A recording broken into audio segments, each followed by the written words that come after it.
নমস্কার, আমি ঝুমা দেবনাথ। প্রথমত সাংবাদিক দাদাদেরকে আমাদের বাড়িতে আসার জন্য অশেষ ধন্যবাদ। আমি গত সেপ্টেম্বর মাসে প্রথমবার ইন্ডিয়া বুক অফ রেকর্ডে নাম নথিভুক্ত করাই এবং স্বর্ণপদক অর্জন করি। প্রথম রেকর্ডের উদ্দেশ্যটা ছিল তাস দিয়ে 850টা তাস দিয়ে ভারতের ম্যাপ বানানো, আর সেটা সফল হয়েছে আমার এই উদ্যোগ। এর মূল উদ্দেশ্য ছিল, আজকাল তাস শুনলেই সবার মাথায় প্রথম যে কথাটা আসে সেটা হলো জুয়া।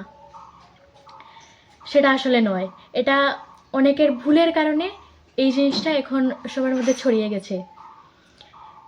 আমাদের মূল উদ্দেশ্য হলো তাসকে এমন একটা জায়গায় নেওয়া, ওই মানুষের ভুল ধারণাটা যাতে চলে যায়।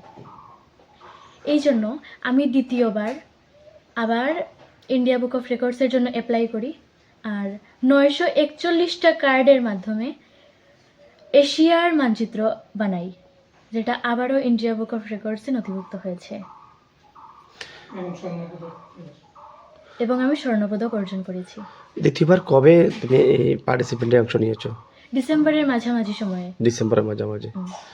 এটা কি অনলাইনের মাধ্যমে? হ্যাঁ, অনলাইনের মাধ্যমে। আচ্ছা, তো কিভাবে আপনাদেরকে এই পুরস্কারটা ওনারা পাঠিয়েছেন? এটা পোস্টালের মাধ্যমে। এবার আমরা যাব, গিয়ে আনবো। আচ্ছা, তো এবার ওনারা কি আপনাদেরকে সম্মান দিয়েছে? সার্টিফিকেট, গোল্ড মেডেল, একটা পেন, আচ্ছা আইডি কার্ড, এগুলো। আচ্ছা, তো তোমাদের বাড়ির ঠিকানা যদি একটু বলে ফেলো।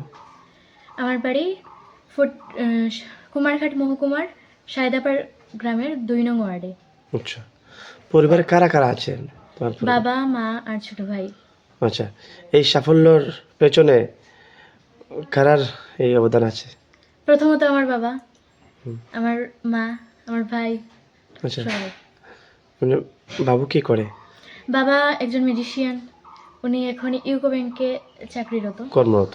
আচ্ছা, মা কি করে? House wife. House wife. ভাই? ভাই ক্লাস 9-এর স্টুডেন্ট।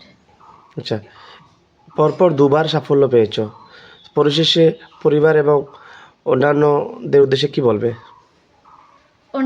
ওনারা তো প্রচণ্ড খুশি এটাতে। আচ্ছা আর মা বাবা সবাইকে বলবো এভাবেই তোমরা সাপোর্ট করে যাও। আচ্ছা, তুমি কোন ক্লাসের ছাত্রী? ক্লাস 11-এর ফাইনাল এক্সাম দিয়েছি। আচ্ছা, কোন স্কুলে থেকে তুমি? ফটিকরায় ক্লাস 12 স্কুল। ফটিকরায় স্কুলে তুমি শুরু থেকেই পড়াশোনা করেছো না অন্য কোনো স্কুলে? আমি ক্লাস 10 অবধি সায়দারপাড় মাধ্যমিক বিদ্যালয়ে ছিলাম, আচ্ছা তারপরে ক্লাস 11 থেকে ফটিকরায় ক্লাস 12 স্কুলে। আচ্ছা।